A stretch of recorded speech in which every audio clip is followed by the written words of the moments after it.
rota a favor do meio ambiente estão os biocombustíveis, uma tendência mundial. No Brasil, 45% da energia consumida já provém de fontes renováveis.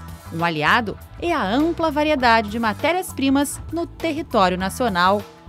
Em regiões de semiárido, como Quixadá, no Ceará, Candeias, na Bahia, e Montes Claros, Minas Gerais, a Petrobras já produz biodiesel a partir de óleos vegetais em 3 usinas. Já para o segmento de etanol produzido a partir da cana-de-açúcar, a companhia constitui parcerias para a produção do biocombustível. Para produzir mais e melhor, com sustentabilidade e competitividade, a PBio e o Cenpes criaram uma rede de pesquisa em matérias-primas vegetais para biodiesel e etanol. A geração de biomassa para a produção de biodiesel é uma das vertentes da rede. O objetivo é disponibilizar matérias-primas oleaginosas que possam ser adaptadas a regiões semiáridas e ao manejo da agricultura familiar. Falamos de mamona, girassol, macaúba e pinhão manso. Então, o nosso objetivo maior é fazer com que no semiárido se consiga produzir com qualidade, com uma produtividade maior, de forma que a gente otimize o sistema de produção do semiárido. A rede, criada em 2009, é formada por 21 instituições nacionais situadas em sua maioria no Nordeste e ao norte de Minas Gerais, regiões dominadas pelo clima semiárido. A iniciativa faz parte da rede temática de bioprodutos da Petrobras e possui uma ampla carteira de projetos em vários estados. Município de Alagoinhas. Chegamos à Estação Experimental da Empresa Baiana de Desenvolvimento Agrícola.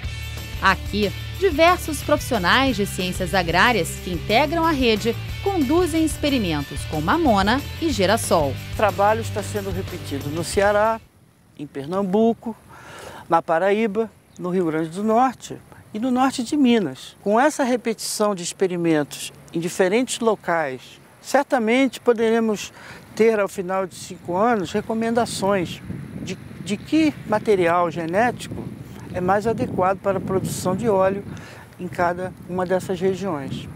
Para as oleaginosas tradicionais, nós buscamos identificar gargalos nos sistemas de produção para poder melhorar esses sistemas e aumentar a produtividade. No caso das oleaginosas novas, essas carecem de um desenvolvimento total, não só de sistemas de produção, mas também de cultivares, sementes de fato melhoradas, né?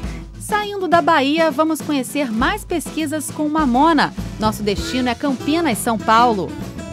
No IAC, Instituto Agronômico de Campinas, é desenvolvido o programa de melhoramento de mamona. Para a gente ter um sistema de produção agrícola eficiente, não adianta nada a gente trabalhar com material selvagem, porque ele não vai ser produtivo e muito menos vai ser assim, tolerante ou resistente às intempéries e aos eventos climáticos, né? Então a gente vem trabalhando com a seleção de materiais com tolerância seca e eu acho que investindo em programas de melhoramento, a gente está investindo no produtor lá no final, porque ele vai ter uma produção muito melhor, vai conseguir agregar valor à sua produção e as indústrias, as usinas vão poder comprar um material sadio, com teor de óleo alto, e então acho que isso é uma cadeia que se fecha. O programa de melhoramento de mamona do IAC existe há mais de 70 anos. É pioneiro no Brasil.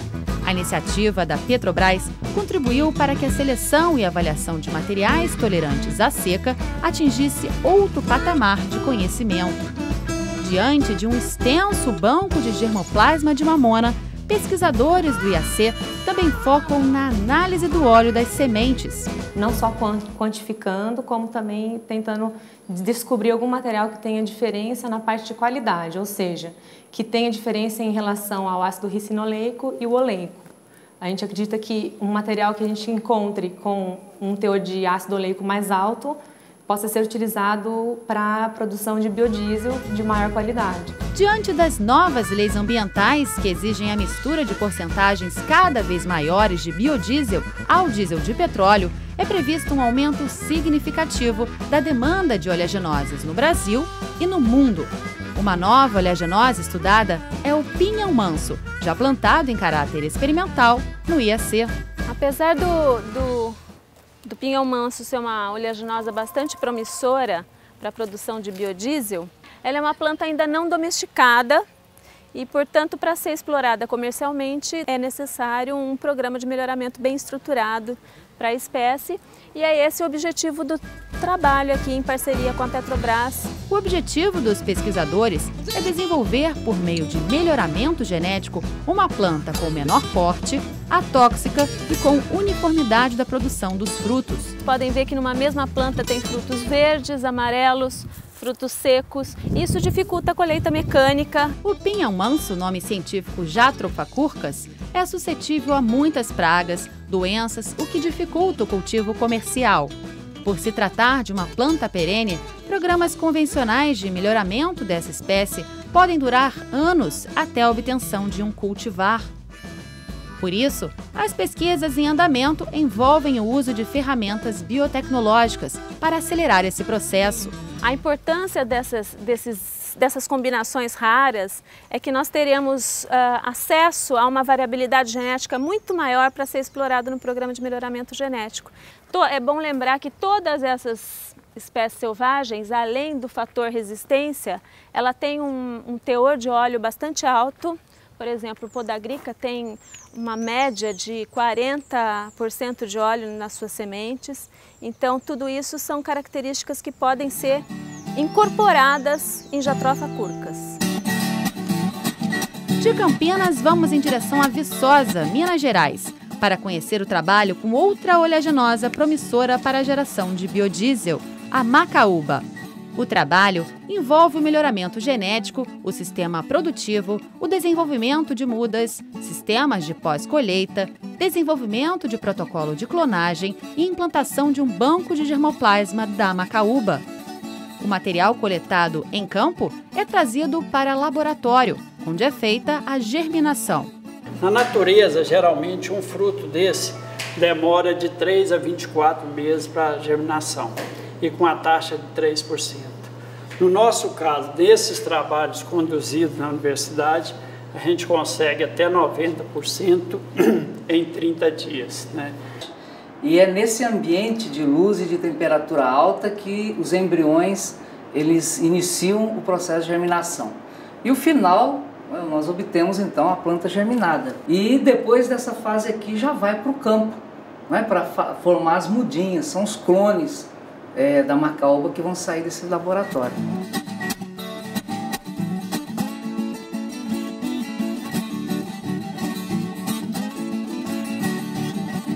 Do laboratório, chegamos à Estação Experimental de Macaúba, da Universidade Federal de Viçosa, que fica a 60 quilômetros da sede da faculdade, aqui em Araponga. O que vemos aqui à nossa volta é um banco de germoplasma. Esse banco tem importância estratégica.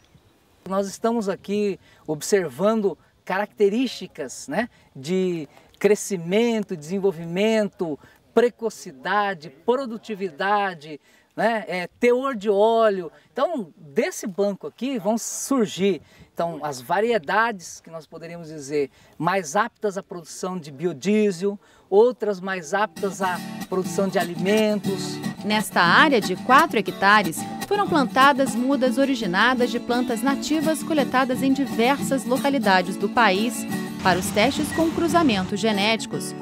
O resultado esperado é a geração de plantas que produzam mais cachos por ano.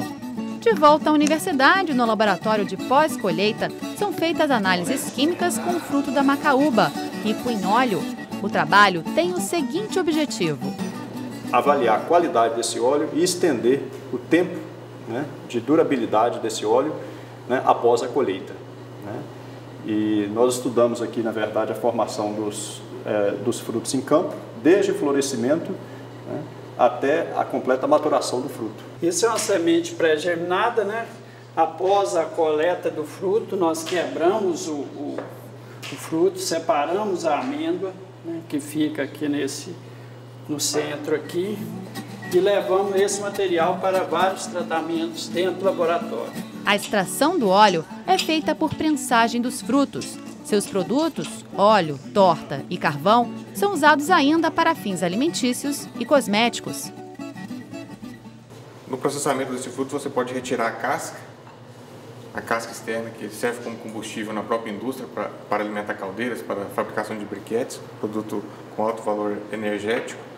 Da massa da polpa do fruto, durante a prensagem você extrai o óleo de polpa, que seria o óleo utilizado para a produção de biodiesel e outras finalidades. Do resíduo da prensagem, né, o bagaço, a torta, após a extração do óleo você tem a torta da polpa, que pode ser utilizado na alimentação animal, como ração animal, e inclusive na alimentação humana com a produção de farinhas. Além de estudar as matérias-primas para a geração de biodiesel, a rede de bioprodutos também se dedica à cultura da cana-de-açúcar para a produção de etanol. Aqui na UFV também são feitos estudos ligados à genética e ao melhoramento da cana.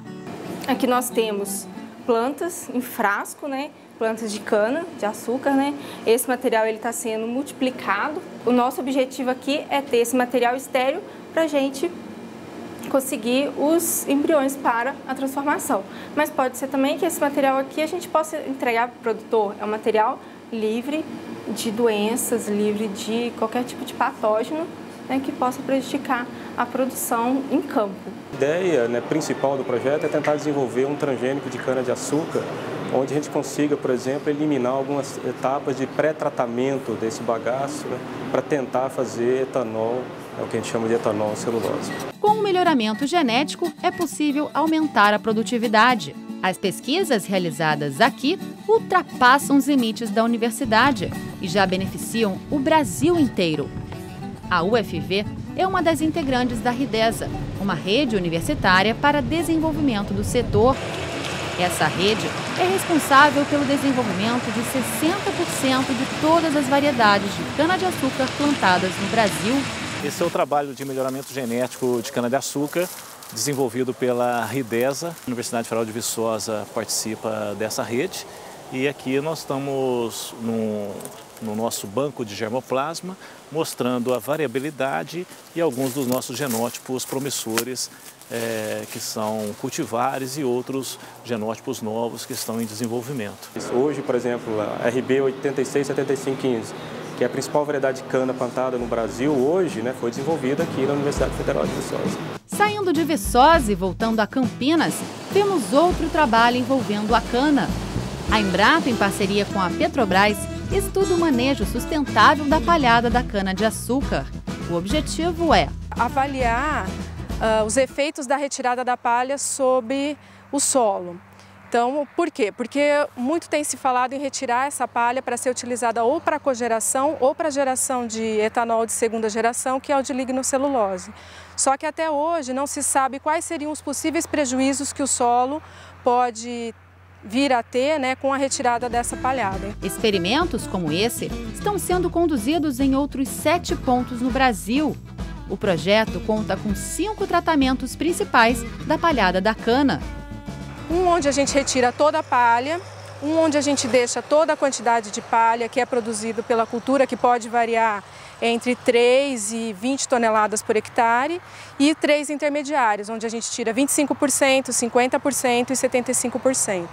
Aqui nessa área ele já está no 3º ano de condução, então a nossa quantidade máxima, que é o 100%, está chegando a 12,8 toneladas por hectare, mas no primeiro corte ele tinha 16 toneladas. Os resultados da retirada da palha ainda são preliminares, já que os efeitos da ciclagem de nutrientes e da manutenção da água só podem ser vistos no solo depois do 4º ou 5º ano. O objetivo é determinar a quantidade de palhada a ser mantida no campo para a garantia da sustentabilidade com maior produtividade na produção da cana-de-açúcar. Tecnologia e sustentabilidade. A Petrobras, em conjunto com instituições de pesquisa do país, seguem o rumo do desenvolvimento sustentável na cadeia de biocombustíveis. A gente tem um grupo de pesquisa muito bem informado trabalhando com a macaúba, que a gente tem ações muito fortes, muito focadas para mamona e girassol. E agora a gente está iniciando uma nova fase com o Dendê, E aí a gente também vai conseguir atender as demandas tecnológicas do projeto Belém, do projeto Pará, nessa fase de implantação dos cultivos. Estamos indo do plantio da palma até o biodiesel. A companhia ela realiza no Pará a sua primeira experiência integrada, que ela vai, digamos assim, da terra, da planta, da seleção da semente, à produção final de biodiesel. É uma nova fronteira no Pará. A empresa começa a realizar lá o que, de certa forma, está no desenho inicial desse projeto, né, que é ter todos os elos da cadeia que garante esse suprimento competitivo e confiável de biocombustível e também atendendo os imperativos sociais, ambientais e econômicos. Nós buscamos aumentar em até 40% a produção de etanol sem necessidade de plantar mais, utilizando o bagaço da cana-de-açúcar. E já estamos trabalhando no projeto de engenharia da primeira unidade industrial para a produção de etanol, que se chama de etanol de segunda geração. Essa primeira unidade e vai ser a primeira que a gente espera de muitas.